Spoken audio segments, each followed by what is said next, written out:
কোনো ব্যক্তি যদি কোনো ডিভোর্সি মহিলাকে বিবাহ করে এবং ওই ডিভোর্সি মহিলার আগের থেকে একটি সন্তান আছে, সেই সন্তান মায়ের সাথে থাকে, তাহলে সেই সন্তান কি তার মায়ের নতুন স্বামীকে বাবা বলতে পারবে, অথবা সেই ক্ষেত্রে নতুন বাবার সাথে তার সম্পর্ক কেন হবে? নতুন বাবা যেটা, সে মেয়ে যদি হয় সেটা মেয়ে, তাহলে সে তার সামনে পর্দা করতে হবে মেয়ে যদি হয় বাবা, কারণ এটা তার আপন বাবা নয়, রক্তের সম্পর্কের বাবা নয়। 2 নাম্বার, সে বাবাকে কি বাবা পরিচয় দিতে পারবে? ডাক হাঁক এমনি বাবা বলতে পারবে, কিন্তু পিতৃ পরিচয় যেটাকে বলা হয়, এই পিতৃ পরিচয়টা দিতে পারবে না। কথা বুঝতে পারছেন? বরং ওই মেয়েটার প্রথম যে বাপ ছিল ওই বাপের নামের সঙ্গে মেয়ের নামটাকে লাগিয়ে রাখতে হবে। কথা বুঝলেন? যেন একটা মেয়ের নাম মারিয়াম, ওর বাপ মারা গেছে, তার মা দ্বিতীয় একটা বিয়ে করেছে, আর মারিয়ামের বাবার নাম ছিল তখন আশরাফ, তো ওখানে নাম লিখেই দিতে হবে আশরাফ বিনতে মারিয়াম, এইভাবে লিখে দিতে হবে। কথা বুঝতে পারছেন? মানে দ্বিতীয় বাপ যেটা মেয়েটার বাপ না, ছেলেটার বাপ না, কিন্তু বাপের পরিচয় দিবেন, প্রমাণপত্রে লিখবেন, এটা জায়েজ না। আল্লাহ নবী বলেছে যে তোমার পিতা না তার পিতৃ পরিচয় যে দেয় এটা গুনাহ কাবিরা। ইমাম যাহাবী কিতাবুল কাবাইরে প্রথমের দিকে 13 নম্বরের কাবিরা গুনাহতে তিনি এসেছে যে বাপ না তাকে পিতৃ পরিচয় দেওয়া জায়েজ নয়। এমনি ডাকা হতে পারে, সমস্যা নেই, বাবা আসো, এটা সমস্যা নেই। শ্বশুরকে বাবা বলা সমস্যা নেই, কারণ এটা পিতৃ পরিচয় দিচ্ছেন না, ঠগাচ্ছেন না, কারো হক নিচ্ছেন না। আশা করি বিষয়টি স্পষ্ট হয়েছে। আসসালামু আলাইকুম স্যার। একজন মুমিন পুরুষ একজন মুমিন স্ত্রী মুমিন স্বামী যদি মারা যায়, ওই মুমিন স্ত্রী যদি আরেক মুমিন পুরুষকে বিবাহ করে, তাহলে জান্নাতে ওই মহিলা কার হবে? একজন বোন প্রশ্ন করেছেন, একজন নারী প্রথম একজন স্বামীকে বিয়ে করেছিল, ওই স্বামীটা মারা গিয়েছে, দ্বিতীয় একটা বিয়ে করেছে, দ্বিতীয় একটা স্বামী পেয়েছে, তাহলে এই নারী কিয়ামতের মাঠে যখন জান্নাতে চলে যাবে, এই মেয়েটি কোন স্বামীকে স্বামী হিসেবে পাবে? আপনি যেটা চাইবেন সেটাই পাবেন। কথা বুঝতে পারছেন? কিছু কিছু বর্ণনা আছে শেষ স্বামীটা আপনার জন্য স্বামী হিসেবে বিবেচিত হবে। তবে শেখ সালেহ আল উসাইমিন হুর প্রসঙ্গে আলোচনা করতে গিয়ে বলেছেন ফতোয়া আরকানুল ইসলামের মধ্যে যে সে মেয়ে জান্নাতে গিয়ে যাকে চাইবে তাকেই পাবে। দুজন স্বামীকে যদি চায় আল্লাহ দুজনকেই দিবে। কথা বুঝতে পারছেন? শুকরিয়া। মানুষের মৃত্যুদিন আল্লাহ ঠিক করেন, তাহলে আত্মহত্যা কি আল্লাহ ঠিক করে নাকি না মানুষ নিজে করে? আত্মহত্যা কে কেন হারাম বলা হয়েছে?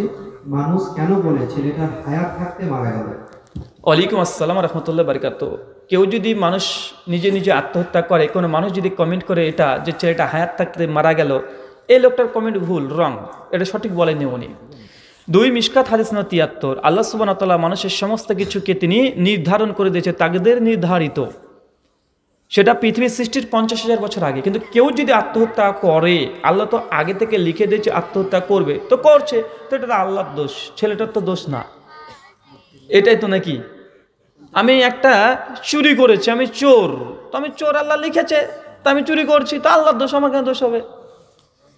আমি একটা মেয়ের সঙ্গে জেনা করছি, ধর্ষণ করছি, তো আমি খারাপ কাজ করছি, এটা তো আল্লাহ লিখে রেখেছে, তো আমি করছি, তো আমার দোষ হবে কেন? আল্লাহর দোষ। মানে আল্লাহর দোষ দিয়ে আপনি বাঁচার চেষ্টা করছেন। জি, এমনটা না, তাকদীরের বিষয়টা এমনটি নয়। তাকদীরের বিষয়টি যে আল্লাহ সুবহানাহু ওয়া তাআলা তিনি আলিমুল গায়েব, তার কাছে অতীত ভবিষ্যৎ বর্তমান কিছুই নেই, সব কিছু আল্লাহ প্রেজেন্ট কন্টিনিউয়াস, আল্লাহ সবসময় দেখতে পাচ্ছেন, সবসময়। মানুষের জন্য টাইম আছে, আল্লাহর জন্য কোনো টাইম নেই। টাইম এটা আল্লাহর সৃষ্টি, টাইম কি সময়, এটা কি আল্লাহর সৃষ্টি। আল্লাহ সুবহানাহু ওয়া তাআলা টাইমের বাইরে, মানুষ সৃষ্টি জগৎ টাইমের মধ্যে।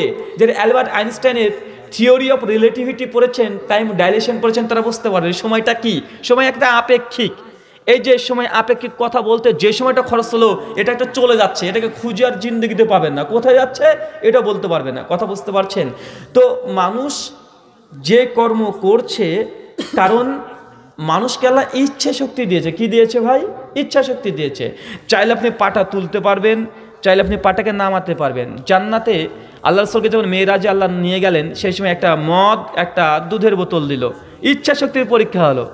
মদ নিবে না বিয়ার নিবে? আপনার বন্ধু আছে, আপনিও আছেন, বিয়ারও হোটেলে পাওয়া যায়, আবার দুধও পাওয়া যায়। আপনার ইচ্ছা শক্তি আছে, টাকা আছে, যেটা ইচ্ছা সেটা খাবেন। তো আপনি যেটা খাবেন এটা আল্লাহ সুবহানাহু ওয়া তাআলা আগে থেকে জানেন, তাই আগে থেকে লিখে রেখেছেন। কথা বুঝতে পারছেন? মানে একজন শিক্ষক একজন ছাত্রকে বলছে তুই যেভাবে পড়াশোনা করছিস তুই ফেল করবি। শিক্ষক কীভাবে বলতে পারছে? ছাত্রকে জানে বুঝে বলতে পারছে তুই ফেল করবি। তো ছাত্র যদি সত্যিই ফেল করে, তো শিক্ষক বলেছে বলে কি ছাত্র ফেল করলো? জি না, শিক্ষক তার অভিজ্ঞতার বলে দিয়েছে। আল্লাহ তো আলিমুল গায়েব, আল্লাহ তো সমস্ত বিষয় জানে। শুকরিয়া। তুমি রহমান।